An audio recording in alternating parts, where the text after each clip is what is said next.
This is Ireland. Beautiful, rich, alive.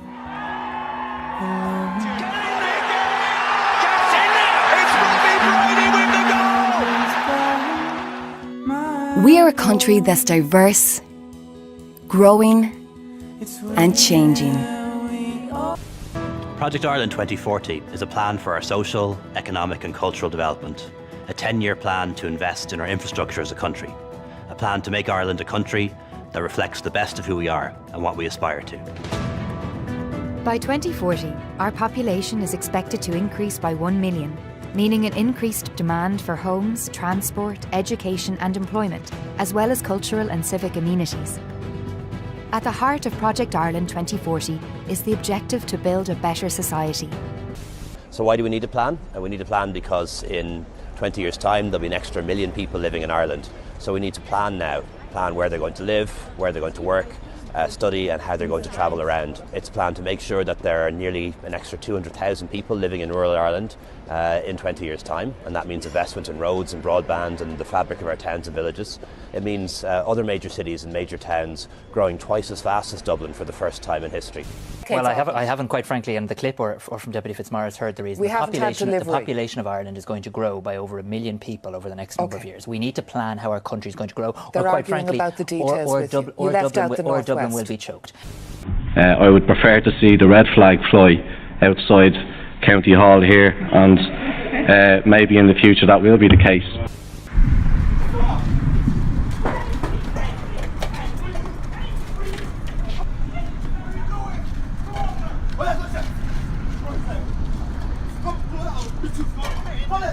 Don't touch me, you touch me. You your man, I'm not punching you. Aren't you? I'm here now, do something, man. I'm here. You wanna do something, yeah? You try to just do something. Do something. When it comes to the right proper things, yeah? Do something. Look how old you are. How old you are? You are supposed to be on your bed now, drinking tea. You're supposed to be sitting in your parlor now, drinking tea. You are struggling.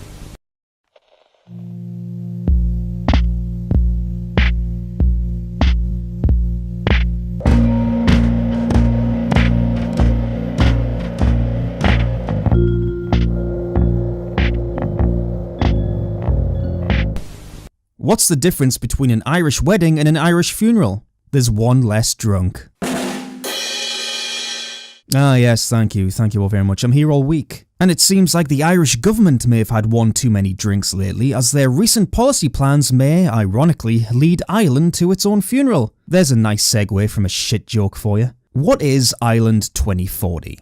If you think it sounds like a dystopian science fiction story, well, you wouldn't be too far off. I'm almost embarrassed to say that I've never actually been to Ireland, even though it's just on my doorstep, but like all other Western European nations, I of course feel a sort of kinship with the Irish people, and I went through a Guinness phase of course when I was younger, who didn't, which is why this Ireland 2040 plan rubs me the wrong way so much. The head of the Irish government, Leo Varadkar, who for context is of half Indian descent and the first openly gay Irish leader, therefore he's predictably very left-wing, is pushing hard for Ireland 2040 to be implemented. To put it simply, Ireland 2040 aims to grow the Irish population, which currently stands at 4.7 million, by a further 1 million people over the next couple of decades. That would be quite a large spike for such a small nation, wouldn't it? And of course, one of the ways this population growth would occur is through mass immigration. Leo Varadkar has recently expressed his opposition to governments in Europe who are trying to reduce immigration, calling it a huge mistake. And in the official document for Ireland 2040, it is stated that there will be more people who will be more diverse, which is always a red flag, and that migration will shape how the population grows and changes. So we know where this guy stands on the matter, don't we? More official government promotional material bangs on about Ireland being inclusive to people from all backgrounds and stresses the importance of well-being and equality. Well-being, equality and opportunity represent the core interdependent themes of Project Ireland 2040. Without equality, we cannot have well-being. Without opportunity, we cannot have equality. Just put equality in every sentence, mate. I'm sure the message will get across. It also talks about an ageing population and how this will cause a strain on the nation, which is always the same excuse everyone else uses to support mass immigration. Very standard messaging here that I've seen so many times while I've been running this channel. Of course, forcibly growing the national population by such a large amount in a relatively short space of time brings its own set of problems, but add foreign migrants into the mix and the difficulties only become more numerous. Ireland is already having issues with migrant gangs, which we'll touch on a little later, but the government seem determined to force through their agenda regardless. The flashy media campaign is underway and already there have been some complications. Firstly, despite this piece saying, "Get involved in Ireland 2040 Our Plan and share your views before March 16th at npf@housing.gov.ie." the comments and likes on YouTube have strangely been disabled. I suppose they don't want you sharing the wrong views, eh? We can't have any negativity about this project, oh no. In fact, it's in your interest to only be positive about this scheme, because if you sing its praises well enough, there may be a bit of cash in it for you. Irish government paid press to promote plan to grow population by 1 million with mass migration. Interesting. Concerns have been raised about an ethically dubious deal between the government and national newspapers that involves journalists writing positive pieces about the Ireland 2040 plan. The government's strategic communications unit arranged for sponsored content to appear in local, regional and national newspapers including the Irish Independent and the Irish Times. It is understood that a number of journalists at Independent News and Media were asked to write positive news pieces which could not include negative or critical content. The double-page advertorials stated they were done in partnership with the government. Golf clap? Golf clap. Shock horror. The press are dishonest and can be bought. Who would have thought? Varadkar has had to publicly defend the media campaign after being accused of pushing straight-up propaganda about the Ireland 2040 project, and if the allegations about paid positive press are true, how could this be in any doubt? Especially when you see videos like this put out by national online newspapers using children to promote government policy, and conveniently sitting every white child next to an ethnic minority child. The messaging is pretty obvious. This video, by the way, has been heavily downvoted, but I'm sure the comments will be disabled any day now, so get in quick, guys. The government has also had a bit of a PR problem with one of its own members, as Councillor Brian Murphy recently went on a Twitter tirade criticising the lack of action taken to tackle Sharia courts operating in Ireland. He also called out the media for not reporting on such matters honestly, calling them cowards, as well as attacking European politicians, labelling them as weak for not protecting their borders. And I don't disagree, by the way. As we all know, though, dissent will not be tolerated, and Varadkar distanced himself from Brian Murphy and his comments as quickly as he could, while another member of the government threateningly stated that Murphy would be dealt with. Can't speak truth to power, I guess. But while the government can silence opposition voices and pay off the media, the Irish people, on the other hand, may not be so easy to convince, which is probably why they haven't been asked whether they'd like this plan to go ahead, or whether they have any objections to paying the 116 billion euros in tax to fund it. No, I can't imagine the government being too enthusiastic about giving them a say in the matter. Irish opinions, at least as far as I could find, seem to be mixed on the subject of immigration. For example, 47% say immigration is a big problem in Ireland compared to 53% who think the opposite, and 44% say the numbers should be reduced. While positive opinions on migration revolve around the promotion of cultural diversity, negative views focus on the increase in crime and an overall increase in population. And these are valid concerns to have when you see what has happened in mainland Europe over the past few years and what the Irish are experiencing in their own towns and cities these days. Most notably, the rise of African gangs has been a bit of a hot topic, much like the current problems in Australia. According to reports, the criminal youths are wreaking havoc throughout the capital, according to police, who say the offences range from shouting and intimidating old people in large groups to assaulting and robbing people of all ages, often with deadly weapons such as large knives. The fearless yobs are arrested every week for violent incidents such as assault, causing harm, possession of offensive weapons, violent disorder and criminal damage, according to sources. And politicians in the area say Gardaí, who are the police, risk setting off a mini riot every time they decide to put their foot down and arrest one of the youths. The gang, with African origins, are running rampant in communities all over the capital, with Gardaí insisting they don't fear or respect us anymore. A source told the Irish Sun in the last 2 months, Gardaí have linked the gang in question to 40 robberies from shops and other establishments and almost 30 robberies on persons where iPhones, wallets and jewellery have been stolen. The problems Gardaí are facing from this gang, or a number of gangs all over the city, are extraordinary. Just before Christmas, 5 of them assaulted an innocent passerby and made threats to kill the arresting Garda.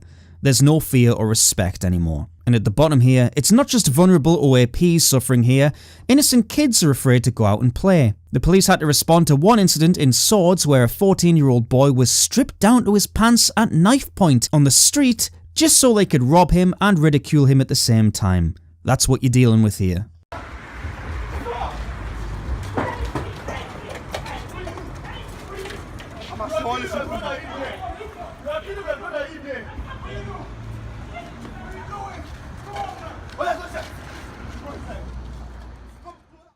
But of course you can't talk about this because it's hateful, don't you know? And these young men are clearly just disenfranchised by institutional racism and the white supremacist society they're trapped inside. Oh no, those poor lambs. In my research, I stumbled across a local phone-in radio show somewhere in Ireland where residents had just staged a protest talking about this very issue. I've cut this clip down quite a lot just to give you a gist of it, but I'll link the full show down below if you'd like to listen to the whole thing. It's pretty eye-opening. Shane, the protest, whilst it was predominantly peaceful, didn't go quite as planned. There was a slight bit of trouble, yes. And what was that trouble about? There was a group of people standing outside the Garda station, because we were inside the Garda station, shouting at people on the way in that they were racists, and they wouldn't clear the footpath. I was actually talking to a cancer survivor who bravely came down to put her name onto the paper, but she had to walk out onto the grass, onto the uneven grass, because this group of lads wouldn't let her pass and was shouting racist. You're a racist, you're a racist. Okay, stay there for a second. Patrick, you're on 98 FM. How are you, Patrick? Hello, hi, John. How are you? And good morning to everybody listening. Good morning to you, Patrick. What did you want to say on this? I think, first of all, I want to say thank you to everybody that came out yesterday, because I was at the protest as well. I think Shane is going about this all wrong. I really do. Well, it is fueling racism. Do you believe that the protest at the Garda station last night was counterproductive? Did it achieve anything? It didn't. No, it just what it did was aggravate the kids. The kids okay, are angry about it. Shane, that protest last night simply aggravated the teenagers. Are these the people that travelled? These the people who travelled to disrupt, to come up to disrupt. Listen. We have people. Listen, we have people that were racially abused going into the Garda station when we went out, and I told these lads that this was racist. You have to understand that. You have to understand how you make these kids feel. Sorry, Patrick. Say that again. The protest. Hang on for 1 second. Hang on. The protest itself, you're saying, was racist. Was completely racist. Listen. I'm all for it. I want to. You're all for it, but it's racist. No, it is. Hold on. Let me explain that to you. Right? No. No, don't laugh, because you don't understand. You see. No, I understand. I'm living in Balbriggan 25 years. I understand. John, tell me your story. Going back a couple of months ago, I live up in the Castlemilk area. I was in bed when I was sleeping. My wife woke me up, and she was literally shaking. So she said, go to the window quickly. So I ran over to the window and looked out, and I'm not exaggerating, there was at least 30, up to 30 to 40 black lads outside my home, and they were all fighting among themselves. It led to that one of the individuals that lived around the corner from where I am, he was stabbed, but he was stabbed in his apartment. And then when the police were called, there was a heavy guard presence, with loads of guards there, and they weren't one bit intimidated by them at all. They kept looking. At one stage, I looked out the window, and there was one individual looking down over a guard, staring at him and laughing. And there was another individual then there, when the armed guards came, now I couldn't even believe it, the armed guards came and they were still wasn't bothered by them. They weren't moving out of the area. They weren't walking. They weren't following instructions. And they were just staring at the guys. They absolutely have no fear. So when they eventually decided to move off, there was cars getting vandalised all the way down the park down in Moylara and all that. There was car windows being smashed and there was cars getting damaged. So it's there, and it's not a case of anyone being racist with anybody. It's what we're seeing, and it's what they're doing. So clearly there's a problem here, isn't there? It seems to me and the residents of these places that the government simply don't want to know or take into account the lasting effects their policies will have. The police appear to be restricted, and they come across as weak and ineffective, leading these gangs to simply not care about their presence anymore. And on the off chance one of them does get arrested, they'll more than likely be back on the street in no time at all. All of this leads to a situation where the citizenry feel vulnerable and powerless, so it's no surprise that in this void, people feel like they need to take matters into their own hands, creating a perfect atmosphere for vigilante action. Vigilante group Hell's Angels attack ringleaders of thug teenage gang who have been terrifying West Dublin residents. This is what will continue to happen if the Irish people are continuously taken for a ride. The resistance by authorities to impose Irish values and the rule of law will lead to more and more trouble. But when you have public officials like Dublin councillor Matthew Wayne, who is an open communist, refusing to fly the Irish flag on County Hall because it might offend migrants, it's clear the situation doesn't have a chance of improving. We have one of the most multicultural populations of the whole country living in Fingal. And I think we need to consider the sensitivity of this, because the issue of religion, language, nationality, all of those issues are extremely sensitive, and we've seen how that can play out up the road, 100 miles up the road. We've seen how those issues can be played to divide people right the way across the world and so on. And I would prefer to see the flagpoles outside this building being used to express what Councillor O'Lee has said, to express solidarity with people. So, for example, on the week of Pride, I think we should show the rainbow flag. I think we should be flow the flags of minority groups, Pavey Point and so on. All of those many different cultural and religious and ethnic organisations could be facilitated within that. I think that there are, there's a certain narrative that the differences in society are purely ethnic and national and so on. I come from a different tradition, the tradition of the workers' movement, the labour movement, which doesn't see the country of your birth as being anything really significant in that context, and instead I think the divisions in society are class divisions. I would prefer to see the red flag fly outside County Hall here, and maybe in the future that will be the case. What a complete mess of a human being, eh? These people are literally giving up Ireland without any resistance. Dublin councillors who are afraid of flying the Irish flag in Dublin. I mean, what more is there to say? What more is there to say? What a prick. Mr. Wayne would probably also support initiatives like this, placing 115 asylum seekers in the small town of Lisdoonvarna. I don't know if I'm saying that right, I'm probably not. Lisdoonvarna, which, since the town only has a population of 300 to begin with, would drastically alter the town's identity overnight. That place would never be the same again if the government had their way. It would have been flooded. Thankfully, the residents of the town voted 93% in favour of blocking the settlement plans, and a good job they did too. That would have been a complete disaster, and everyone knows it. But this is the sort of thing the Irish political class are attempting, and believe me, by hook or by crook, they'll find somewhere else to dump these migrants even if it kills them. Unfortunately, the wheels have been put into motion for Ireland to change in every way possible. It's still early days, but it's happening. According to the last national census in 2011, 5 years after the previous one was conducted, the population growth in the non-Irish ethnic groups in the country was huge, with other whites consisting mainly of Eastern European immigrants rising by 43%, and of course the other Asian ethnic group soaring in growth by 87%.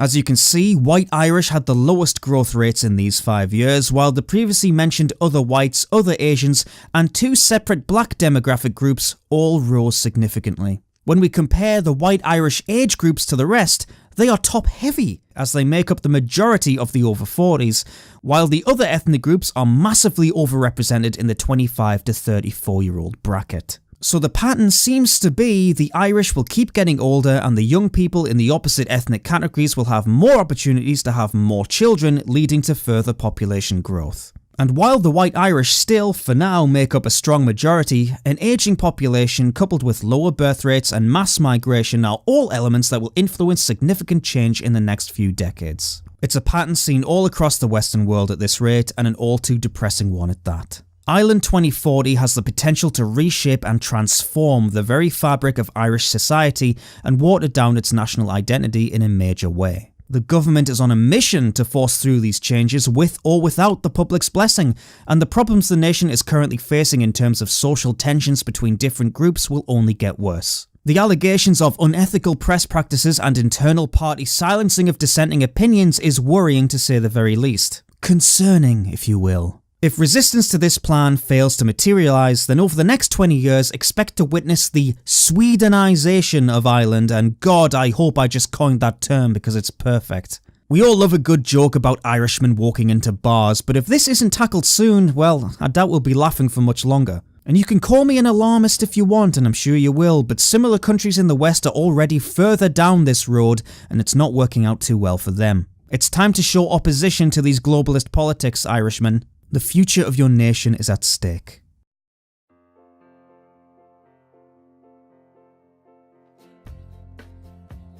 Thank you all very much for watching once again. Just some announcements for you. The Iconoclast magazine issue 2 will be released today, probably tonight. I'll be uploading a video to commemorate the official release later. Keep your eyes open. If you'd like to support this channel, you can do so in a few different ways. First is through PayPal. The link is down below. Thank you to everyone who's donated so far. Amazing stuff, really. And of course, you can become a patron of mine. $5 or more a month gets you a credit at the end of my videos. And I am eternally grateful to these wonderful people who have already pledged. I couldn't do this without your support. Thank you all so much. That's it from me. See you next time. Have a good weekend.